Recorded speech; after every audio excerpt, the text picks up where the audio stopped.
ఎన్టీఆర్ జిల్లా మైలవరం నియోజకవర్గంలో ఒక పెళ్ళైతే ఆగిపోయింది.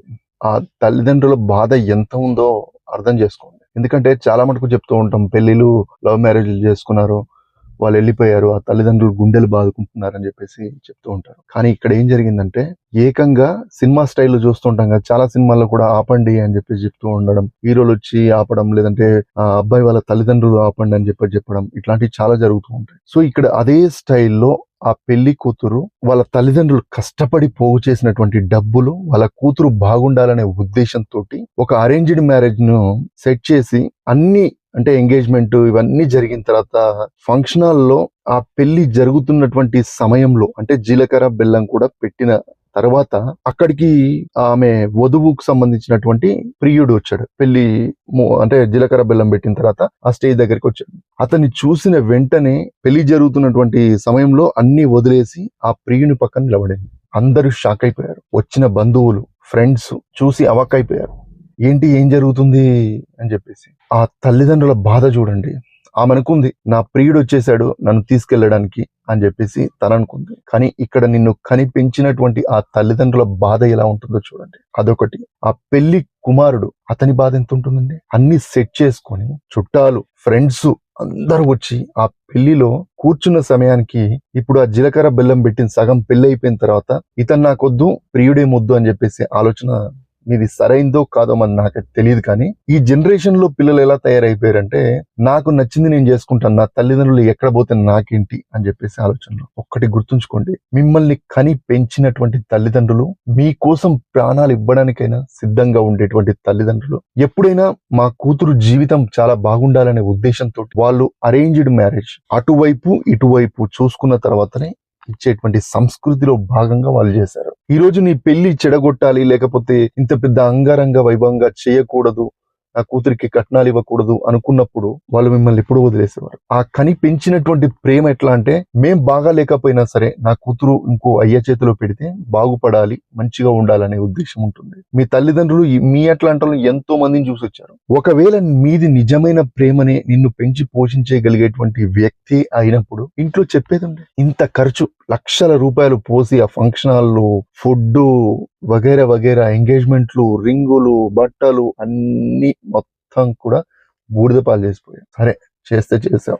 అదేదో ఆ ముందే, ఆ ఎంగేజ్మెంట్ కంటే ముందే, లేదంటే ఆ అబ్బాయిని చూడక ముందే నాకు ప్రియుడున్నాడు, నన్ను పోషించగలుగుతాడు, నన్ను మంచిగా చూసుకుంటాడని చెప్పేసి మీ ఇంట్లో ఎందుకు ఒప్పియలేదు? ఇప్పుడు ఆ అబ్బాయి జీవితాన్ని నాశనం చేశావు, మీ తల్లిదండ్రుల జీవితాన్ని నాశనం చేశావు. నీ జీవితం నీ ప్రియుడి చేతిలో ఏ విధంగా ఉంటుందో కూడా తెలియదు. రేపొద్దున ఏదైనా చిన్న తగాదా వచ్చినా కానీ ఎవరిని అడగాలి, ఎవరితో చెప్పుకోవాలి?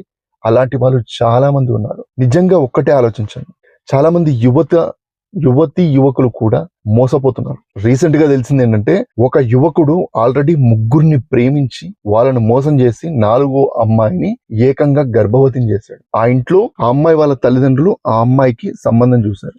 ఇప్పుడు ఆ అమ్మాయి ప్రెగ్నెంట్ అని తెలిసిన తర్వాత 4వ నెల 5వ నెల వచ్చేసింది. అప్పుడు ఆ అబ్బాయిని అడిగితే ఏమంటున్నాడంటే, నేను ఆల్రెడీ ఇంతకు ముందు ముగ్గురిని లవ్ చేసి వాళ్ళని వదిలేశాను, నువ్వు 4వ అమ్మాయివి, నువ్వేం చేసుకుంటావో చేసుకో, నేను చేసుకోను అని చెప్పేసి బెదిరించడం స్టార్ట్ చేశాడు. ఇక్కడ చూసిన వాళ్ళందరూ కూడా ఏం చేయాలి? ఆ తల్లిదండ్రులకు, ఆ అమ్మాయి వాళ్ళ తల్లిదండ్రులకు ఇంకా విషయం తెలియదు. తెలిస్తే వాళ్ళు గుండెలు బాదుకోవాలా? ఏం చేయాలి? చాలా మంది అబ్బాయిల చేతిలో అమ్మాయిలు మోసపోతున్నారు, అమ్మాయిల చేతుల్లో కూడా అబ్బాయిలు కూడా అంటే ఈ స్టేజ్ కి తీసుకొచ్చిన తర్వాత ఇప్పుడు ఆ పెళ్లి కొడుకు అంటే అతను ఇంకా నయ్యం, ఇంకా తాళి కట్టలేదు, ఇంకేదో చేయలేదు, ఇంకా సో మొత్తం మీద అతను సేఫ్ గా బయటపడ్డట్టే.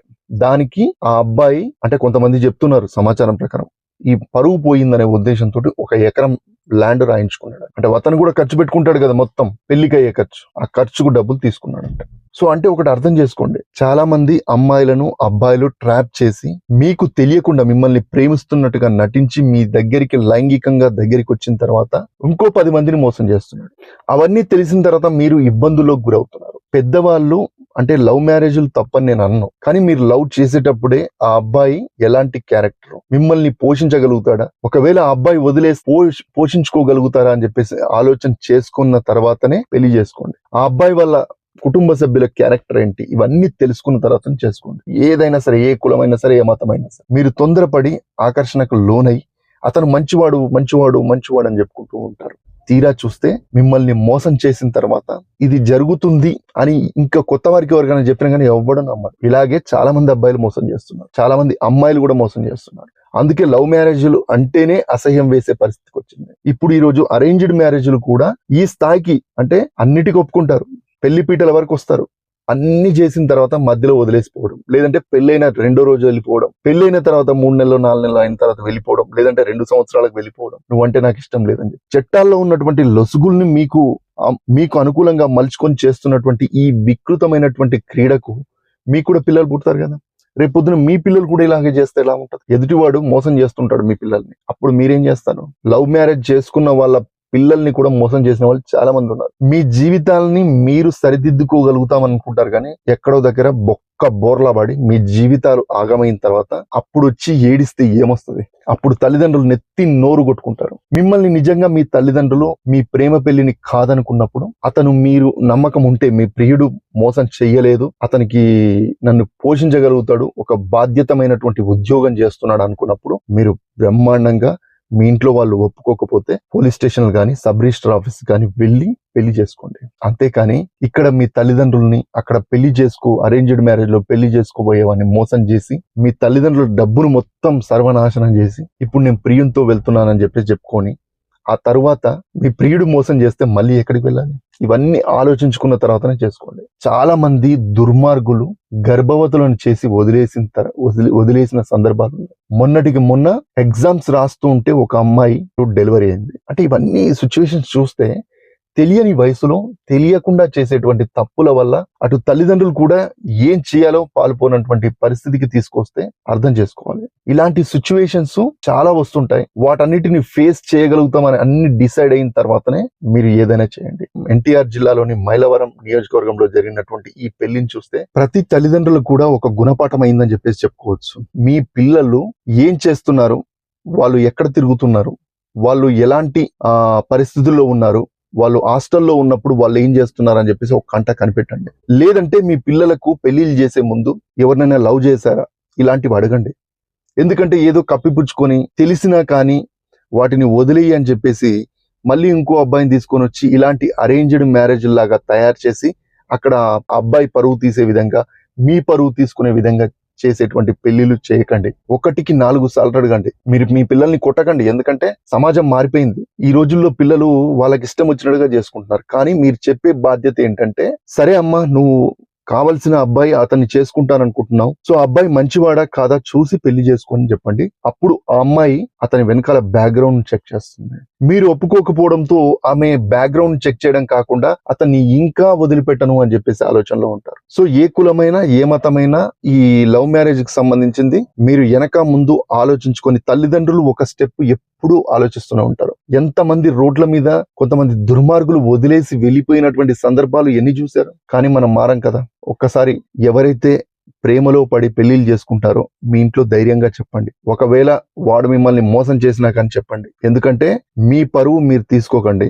ఎవరైతే మీకు అనుకూలంగా మిమ్మల్ని పోషించగలుగుతారనుకున్నారో వాళ్ళని పెళ్లి చేసుకోండి. ఆ పెళ్లి చేసుకున్న తర్వాత కూడా మీ తల్లిదండ్రులు మంచిగా చూసుకోండి. తల్లిదండ్రులు ఒప్పుకోవట్లేదు మీ పెళ్లిలకు అనుకుంటే, ఎందుకంటే ఇలాంటివి చాలా మటుకు రోడ్ల మీద పడి జీవితాలను నాశనం చేసుకున్నారనే ఉద్దేశంతో, వాళ్ళ ఎక్స్పీరియన్స్ తోటి తల్లిదండ్రులు ఒప్పుకోరనమాట. అరేంజ్డ్ మ్యారేజ్ లో ఏంటంటే మీ మధ్యలో ఏదైనా గొడవ వచ్చినప్పుడు మీ చుట్టాలు వాళ్ళ చుట్టాలు అందరూ కలిసి కూర్చొని ఆ గొడవను సద్దుమణిగే విధంగా చేసేటువంటి పరిస్థితులు ఉంటాయి. కాబట్టి అరేంజ్డ్ మ్యారేజ్లు చేస్తూ ఉంటారు. అన్ని అరేంజ్డ్ మ్యారేజ్లు కరెక్ట్ కాదు, లవ్ మ్యారేజ్లు కూడా కరెక్ట్ కాదని నేను అనట్లేదు. లవ్ మ్యారేజ్ల్లో 100లో ఒక 20% 30% మటుకు మాత్రమే సక్సెస్ అవుతున్నాయి. మిగతా 70% విడాకులు, సర్వనాశనం అయిపోయి వాడు ఇంకో 10 మంది సెటప్, ఈమె ఇంకో 2-3 సెటప్, ఈ మధ్యలో పుట్టినటువంటి పిల్లల్ని రోడ్ల మీద పడేసి లేదంటే వాళ్ళను ఈ లోకం నుండి పంపించేయడం లాంటి జరుగుతూ ఉన్నాయి. సో ఇవన్నీ మీకు ఇష్టం లేకపోతే ఒప్పుకోకండి. మీ ఇష్టం, మీ జీవితం. మీరు మంచి చేసుకుంటారో చెడు చేసుకుంటారో తల్లిదండ్రులు చెప్పే బాధ్యత వాళ్ళు చెప్తారు. తల్లిదండ్రుల ఒక్కటే విషయం మళ్ళీ చెప్తున్నాను. మీరు మీ కూతుర్లకే కానీ అబ్బాయిలకే కానీ పెళ్లిళ్ళు చేసేటప్పుడు 5కు 10 సార్లు అడగండి. ఎవరినైనా ప్రేమించారా లేదా అని చెప్పేసి అడిగి మరీ వాళ్ళ డిసిషన్ స్టాండర్డ్ గా తీసుకొని, లేదంటే మీరు ప్రేమించినా చెప్పకుండా చేసేటువంటి పెళ్లిల్లో ఇంత ఖర్చు అవుతుంది, మా పరువు పోతుంది, సో మీకు ఎవరైనా ఉంటే చెప్పండి, దాని ప్రకారంగా ఆలోచించి మాట్లాడి పెళ్లిళ్ళు చేయండి. లేకపోతే ఈ స్టేజ్ల మీదనే ఇంకొక రేపు ఎట్లా అంటే తాళీలు కట్టిన తర్వాత నాకు ప్రియుడు ఉన్నాడని చెప్పేసి రోజులు వచ్చే అవకాశం ఉంటుంది. కాబట్టి ఖచ్చితంగా ఆలోచించి చెయ్యండి. మీరు కూడా మీ తల్లిదండ్రులను ఇబ్బంది పెట్టకుండా ఈ స్థాయి వరకు తీసుకువచ్చి పరువు పోగొట్టుకునే విధంగా చెయ్యొద్దు. అమాయకులైనటువంటి అబ్బాయిలు అంటే పెళ్లిళ్ళు అరేంజ్డ్ మ్యారేజ్ అని చెప్పేసి చేసుకుంటారో వాళ్ళని కూడా మోసం చేయకండి. ముందే ఏదైనా ఉంటే చెప్పండి. అంతే, ఇంతకంటే ఎక్కువ చెప్పేది ఏం లేదు.